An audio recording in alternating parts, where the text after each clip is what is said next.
Doc, people listen to us for nonsense, and we give it to them in spades. Nonsense, nonsense, nonsense. Some would even say, on our best days, malarkey. Braves, defending champs. Boy, it sure would be a shame if there was no season next year and we were just still the defending champs. Also, this guy that got hit, how old was he? 46. What a loser, just sissy man. You just got punched in the face by a 90-year-old man? Come on, dude.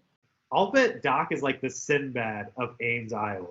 Oh, because people, I didn't realize, I thought it was just a Doc thing with the corn jokes. Iowa people love corn jokes. Well, you know what they say, knee high by July, baby.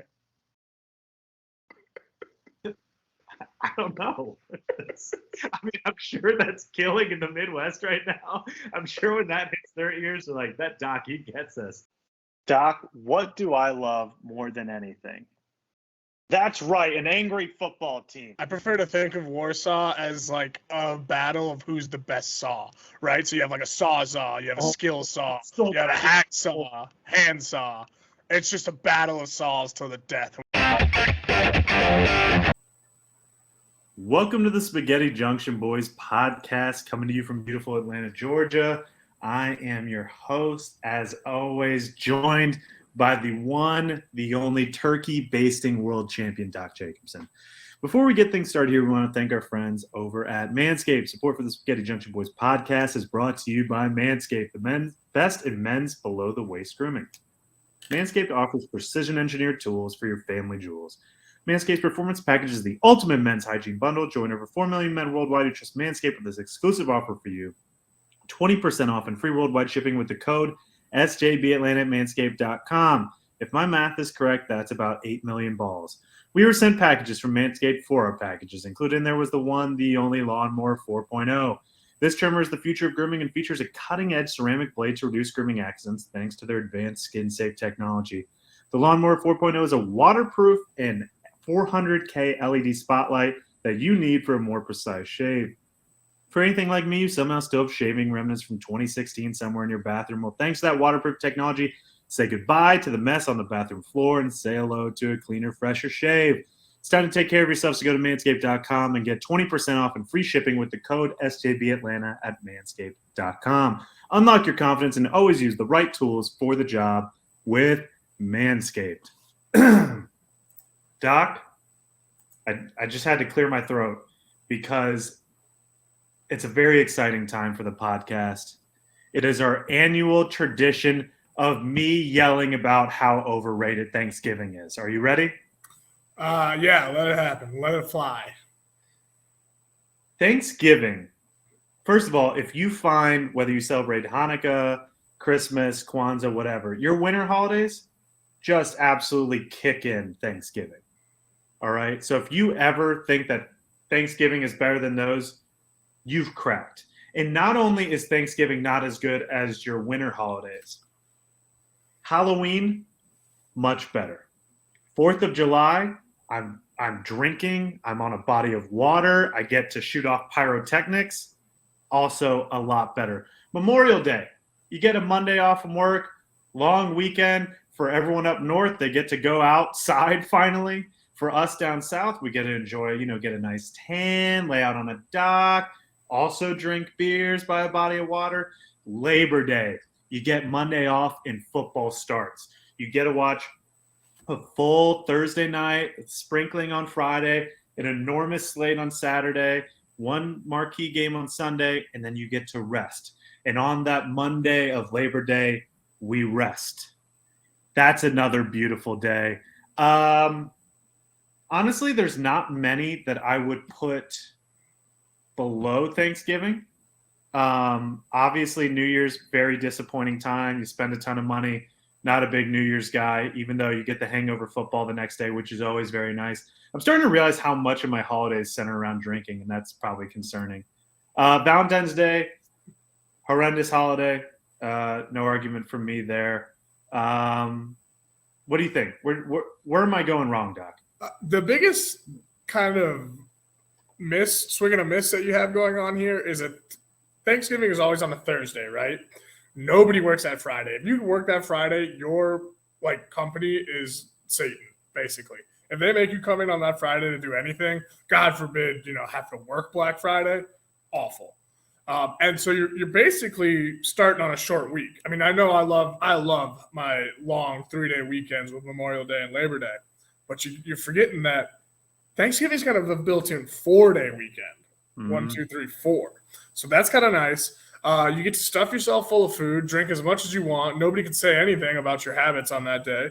There's 3 football games on a Thursday instead of just the one regular Thursday night game. So lots of sports betting, lots of football to watch. Thanksgiving food is the best food of any holiday. I'm going to stop you right there, buddy. That's the best food. I don't care. If you don't like turkey, go cook a ham. All the sides and the fixins are the best on Thanksgiving. Christmas dinner doesn't even come close to it. Yeah, but I mean, you look at Halloween, you got a shit ton of candy. How about that? Fuck candy. You heard it here first. Fuck candy. Wow. Now that's a hotter take than anything I've said. You're winning me over a bit with the 4-day weekend thing. Although the end of November for us down south is the precipice of nightmare winter. Yeah. So you're getting into cold times, like having a day off and being able to go outside, vibe with your friends, like that's a beautiful thing. But you're taking that time off and you're just inside watching Netflix or listening to your uncle be racist. That's a bit fun. I don't know. I do like the football aspect, like a noon NFL game during the week. That's beautiful. I do love that. But I always have to watch the Lions. Why do I have to watch the Lions? And you always have to watch the Cowboys too. No one really likes watching the Cowboys. So for me, that waters down the experience a little bit. But that night game is always fire. I feel like there's the overrated aspect to the meal itself. If stuffing was so good, we'd have it more often, but we don't because it's not very good. Cranberry sauce, also just terrible. And some people go, not in a can, or it has to be in a can. How about this? It has to be in a garbage can. That's what I think about it. Give me your turkey, your gravy. I'm a big gravy guy. I always go extra gravy at KFC because I love this country. Mashed potatoes, obviously, and then give me mac and cheese, and I'm probably done with my plate. Collards, they're horrible. Brussels sprouts, prison. So for me, and also you're very sleepy afterwards. Okay, fine. Yes, I understand. All right, you don't like Thanksgiving food. That's fine. But what other holiday revolves around food? I mean, just the aspect of gorging yourself, which is a time-honored American tradition, is the entire reason for Thanksgiving. Let me raise you being hungover and ordering a shit ton of wings on Labor Day. That's a fucking Monday. That's a normal day. Okay. Well, guess what? Wings are delicious. That's why we have them all the time. If turkey was the shit, we would eat a roasted turkey with gravy all the time, but we don't because it's overrated. Listen to the student section over there. Overrated. They're leading it. That's what Thanksgiving dinner is. And the energy is terrible. People are filing in with their fall colors of their browns, their other browns, and their dark reds. And they just come in. You have conversations you don't want to have. And then all of a sudden, like, really wants to be there, except for like Rachel, who's it's so great when we come together. She's so dressed out because she's doing the cooking and the cleaning and the baseboard cleaning and the inviting and all that. And then you sit down, you have this enormous dinner, you're having awkward conversations about, who's going to run for office in 2024, inflation and who's to blame. And you're just there trying to eat your turkey with gravy and have a day. And then afterwards, there's people cleaning. The house fucking smells so bad because of the turkey innards and all that. And everyone's falling asleep or about to fall asleep. People are saying goodbye. You don't want to say goodbye. It's a whole thing. Thanksgiving, overrated. I mean, you're just pointing out the bad things. There's plenty of good things about it. I mean, and stuffing being overrated. Stuffing's just bread. You eat bread every day. Shut the hell up. Like, it's bread with like celery and other bullshit in it. Yeah. we can't get into your taste buds again. We've just done that too many times and how flawed they are. Celery and bread. Oh, my stars. Please give me more of that celery bread. Again, no one eats pumpkin pie. like You like pumpkin pie? Pumpkin pie is delicious. Only time of year you eat pumpkin pie. Again, if pumpkin pie was delicious, we'd eat it more. But pumpkin is bullshit. I'm like actually irritated right now. I just love Thanksgiving food. It's the Give best me time. pecan pie, a pecan pie, however you want to pronounce it. I like that pie. That's a lovely part of it. But pies are like soups. You eat pies in the winter. That's just what you do. What are you talking about? I don't know. I could do like a nice light chocolate silk pie any time of year. Yeah, I guess like apple pie on the 4th of July with a little scoop of ice cream. That'd be pretty nice too. Cherry pie. I feel like that's. I mean, all right, I'll give you cranberry. Cranberry sauce is stupid. I'll give you that. I do like stuffing though. Turkey, kind of take it or leave it because we would always make a turkey and a ham, so I'd have both and kind of just indifferent to either or. I like ham better than turkey as well. Big pork guy, being from Iowa, so pork is the best. Turkey is a flightless bird, which is pretty fucking stupid. Yeah, they deserve to get got. But turkeys are really hard to kill, so that's kind of cool. Are they? Yeah, like turkey hunting is one of the hardest hunts, other than fucking mountain goats or something. Well, how hard is hunting really? Let me hide in the woods, try and blend in, and I'll surprise this animal from a distance away with something they can't defend against themselves. As a man who's never been hunting and will not get our python hunt registered and ready to go in Florida, I don't want to hear you talk about hunting and how easy it is. Okay, you've hunted once, and now you're an expert on hunting. Hey, one hunt, one kill. That's all I need, baby. I'm 100%. I'm going to hide in the woods with my buddies. Shh, be quiet. We're telling secrets in here. I hope this animal we can surprise and blindside doesn't see us. What a difficult endeavor. You rascally wabbit. If hunting's hard, then people are just bad at it. How about that? I There will you go down and I will kill that snake with my bare hands. But please have my back because I'll probably lose. But I'm going to try to kill it with my bare hands. I'll let you do the first one, a little baby one, barehanded first, and then we're going machetes. If I choke out a Bernese python, I don't think like anyone with me on that trip will be able to look me in the eyes again. They'll be like, so how was the python hunt? It's like, yeah, Michael's a lot crazier than I thought he was. He choked the life out of a python in front of our eyes. You should have seen his look. The smile on his face was terrifying. It's like when people say in a relationship, once you see the other one on the toilet, like you can't unsee that and things aren't the same.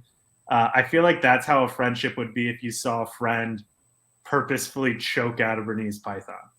You're just like, that's a guy I shouldn't trifle with. Yeah, it's definitely along that lines. You want to split the check? I got the appetizer. Don't worry about it. That's the kind of conversations you're having after you see a snake getting choked. Yeah. But you probably don't have to worry about that because the snake's going to kill me, Doc. It's going to be like, you're trying to choke me? I'm a python, idiot. I'm going to kill you.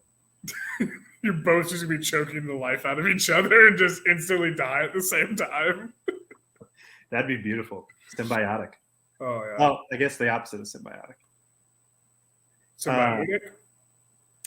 I don't know. If you're making me say the positives of Thanksgiving, 2 days off work, and it's kind of a sleepy. That whole week is kind of bullshit too. So Yeah. basically, give yourself a week off work. I do like the meat on Thanksgiving and the potatoes. I'm Irish, of course. I love meat and potatoes. There's no rules that say you can't have chicken wings on Thanksgiving too. You just have to convince your mom to make some. Yeah, but I mean, this is where I'd run into issues, is because there's going to be a lot of people there and there's judgment, and I'm not gonna make the wings. I may have wings for lunch on Thanksgiving, but also leftovers, very overrated. Not just Thanksgiving. I will agree with that. I mean, I like it, but it has to be day of. Next day, leftovers, trash. Just get them out of my fridge. I don't get it. That's a little late night snack after that 12th beer. Pretty nice. I will say, beer and turkey is like a really weird palate mix. I mean, yeah. What's the And alcohol then the that other goes thing with too, I Thanksgiving mean, dinner? I'm surprised you didn't even bring this up. This is Ben's, age-old staple. People burning down their houses trying to deep fry turkeys. Another reason why Thanksgiving's bad. I mean, Dangerous. stampedings, Black Friday, that revolves around, and public fights, that revolves around Thanksgiving. Are you a Black Friday guy? Fuck no. Yeah. Never been. I debated going this year, but then I just went to Costco and got everything cheap anyways that I was looking at buying. So, Cyber Monday, big Cyber Monday guy though. Got a couple of I like Cyber Monday. Cyber Monday, but that's. I may just go into I want to experience a Black Friday now because I want to buy anything, but I want the chaos. So I may just go into a Best Buy on Black Friday when they open with a whistle and just keep blowing the whistle and see what that does to everyone. You might want to check your county statutes and make sure that that's not inciting a riot, which is a felony. So just be careful. I will not do that then. That could get real dicey real quick. What if I show up as dressed as a referee and I'm whistling? Then I'm doing kind of a public service.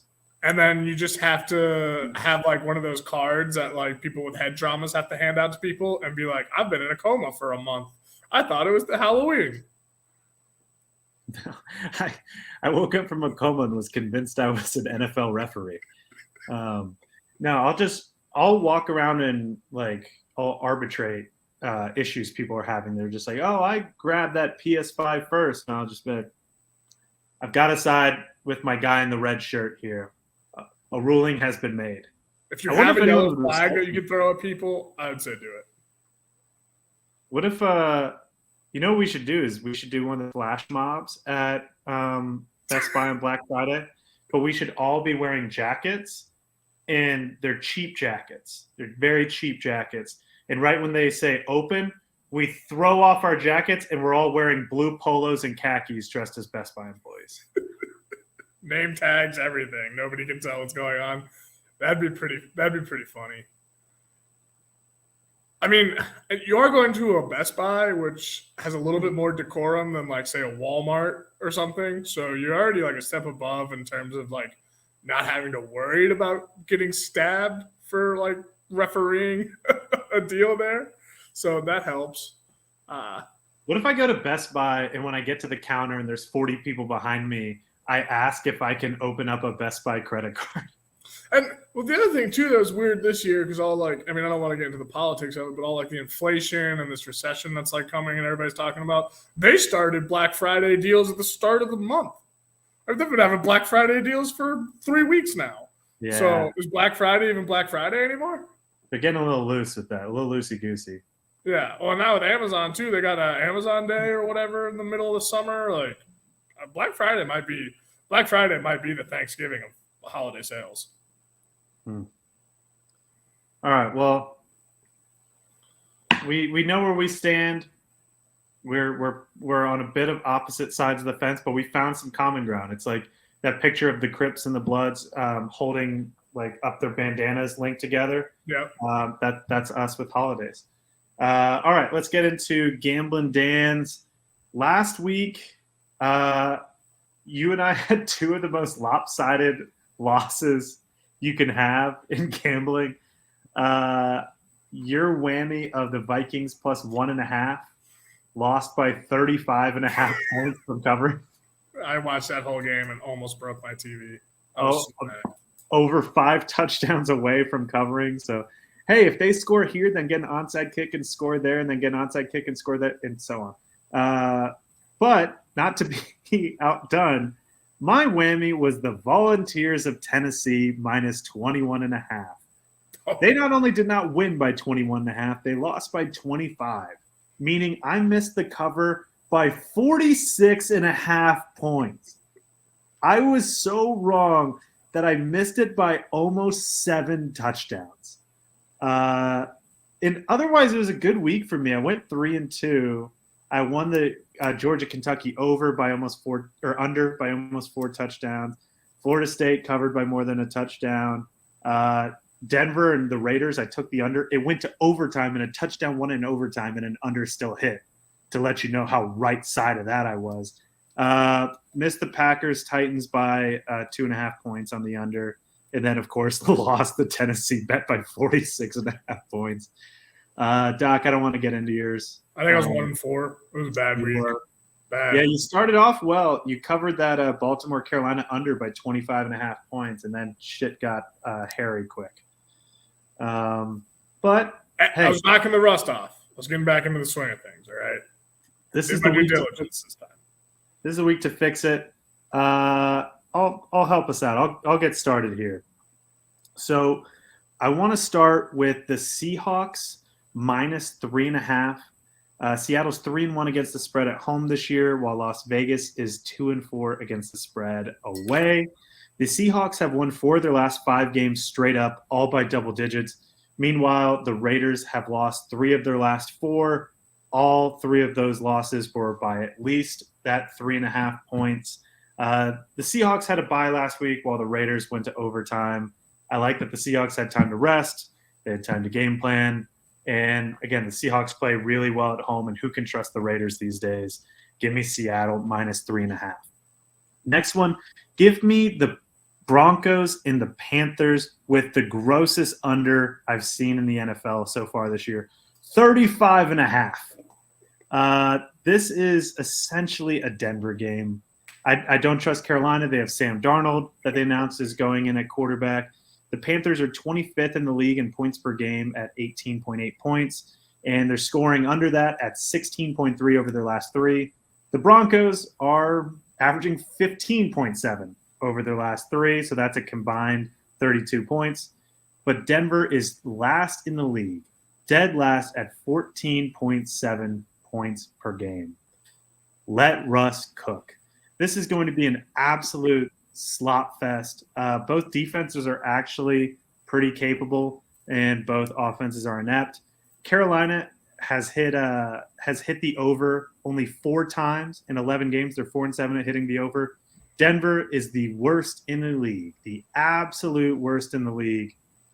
The under has hit in 9 of 10 games. They are 1-9 at hitting overs this year. This is more of an indictment on Denver. It's offense than anything else. So give me the under 35.5. I like them. Good picks. Pick number 1 here. We've got the Titans hosting the Bengals.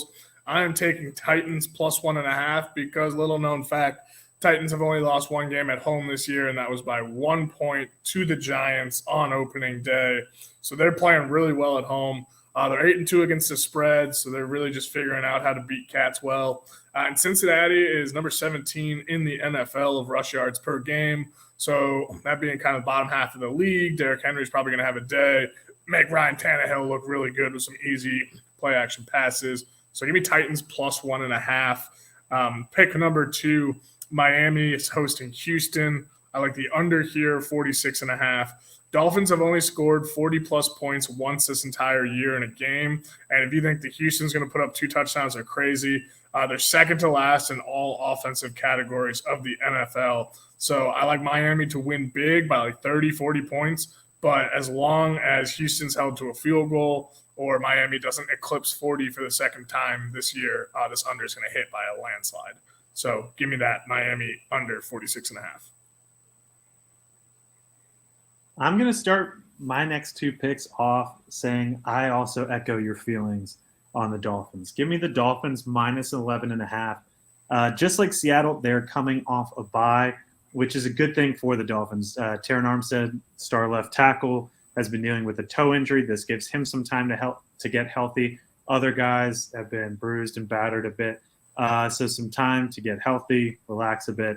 Miami is 4-1 straight up at home this year. Of course, they are 4-0 at home in games that Tua Tagovailoa started.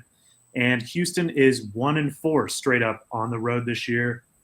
There's a potential for a quarterback change, whether it's going to be Davis Mills or Kyle Allen remains to be seen. Either way, not great if you're switching quarterbacks at this point in the year.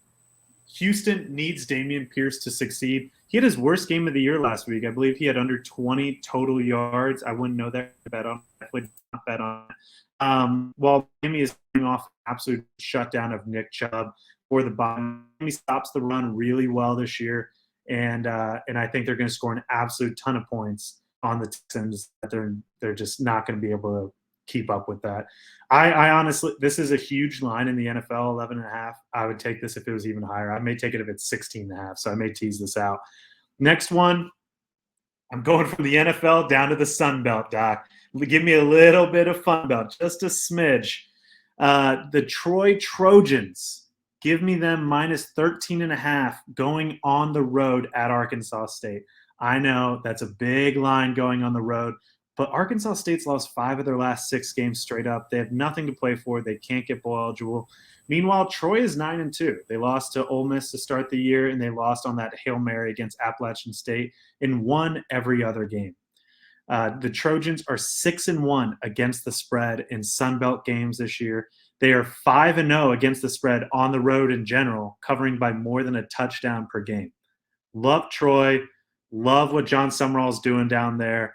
I think Troy's going to win in an absolute smackdown. Give me the Trojans this week. Nice. I love a little Fun Belt action. Pick number 3, Giants or Cowboys are hosting the Giants Thursday night, little turkey ball. Give me the under 45.5. It's a really short week for both teams. The Cowboys coming off of that just absolute ass kicking of my Minnesota Vikings. I just don't see them being able to, rinse and repeat, as they say, and put up a 40-burger. And the last time these two teams played, it was a 39-point game with the Cowboys winning on Monday night and I believe a last possession winning touchdown. So I really like this game to stay low, short week, injuries. People just are not going to be up and ready for this game. It's Thanksgiving night. There's just people thinking about family, and it's just I don't see people getting up and hyped for this game and putting up, a shootout. This is just going to be a grind them out, put Zeke and Pollard in the backfield, 4 guards in a cloud of dust, and just let that clock tick, tick, tick. Pick number 4, give me the Cardinals plus 4.5 at home hosting the Chargers.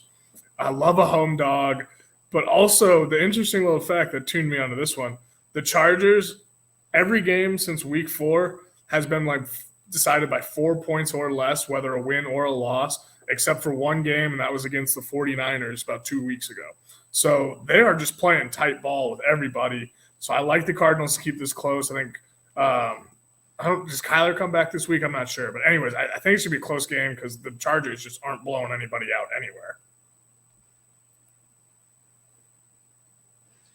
Yeah, the Chargers, they're just an odd team that you expect them to be a lot better than they are.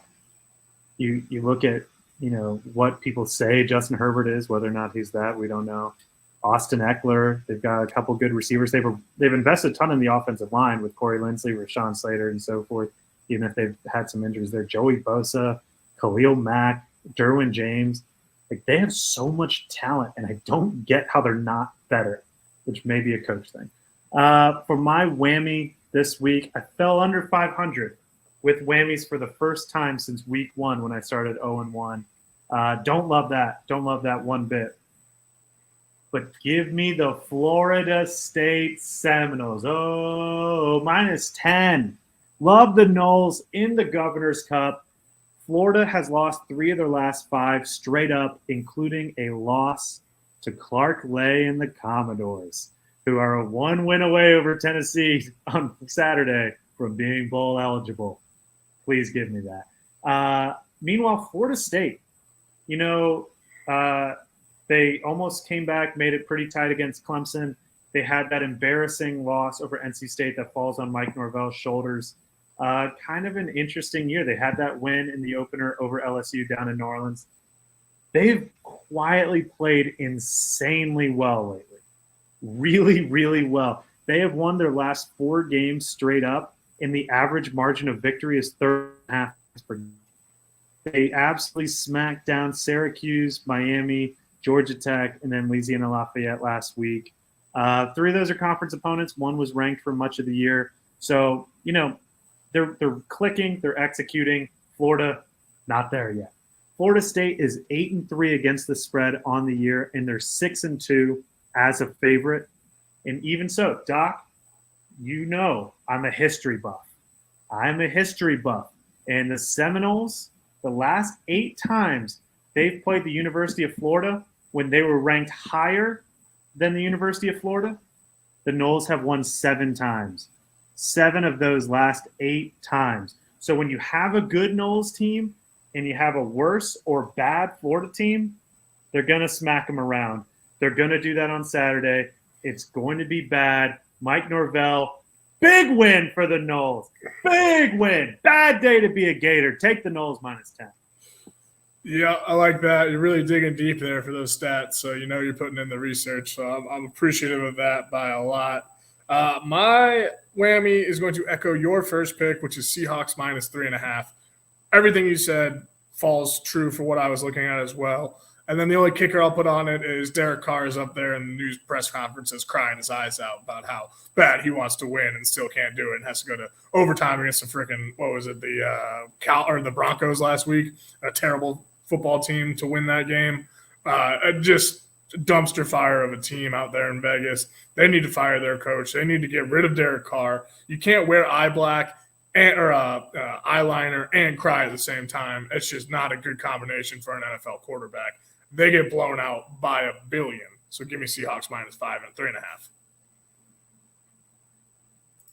All right. Well, that's going to do it for us. I want to wish everyone a happy and maybe a little bit, good chaos. A little good chaos in your Thanksgiving. What do you think, Doc? A smidge of good chaos? Smidge of good chaos. And the best way to do that is just to get your crazy uncle talking. Just talk to him, get him saying some crazy shit. He's just going to go off, and it's going to be hilarious to watch. Don't gaslight him a little bit. Just a little bit, but not too much. So you don't need him to start. Doc wants to play like Family Feud with buzzwords that'll set someone off. Doc just wants to be at Thanksgiving dinner and be like, anyone looking into critical race theory lately? And the uncle like, I have a lot of thoughts on that. So what do you think about gender-neutral bathrooms? Well, everybody looked into interest rates lately? They're pretty high, aren't they? Anyone notice that milk's costing more? Uncle Daryl, do you have any thoughts? No, please don't do that. Yeah, no. If you want to watch people implode, go ahead. But I won't be doing that. Well, thanks everyone for listening. Have a great holiday. We'll see you next week. Peace.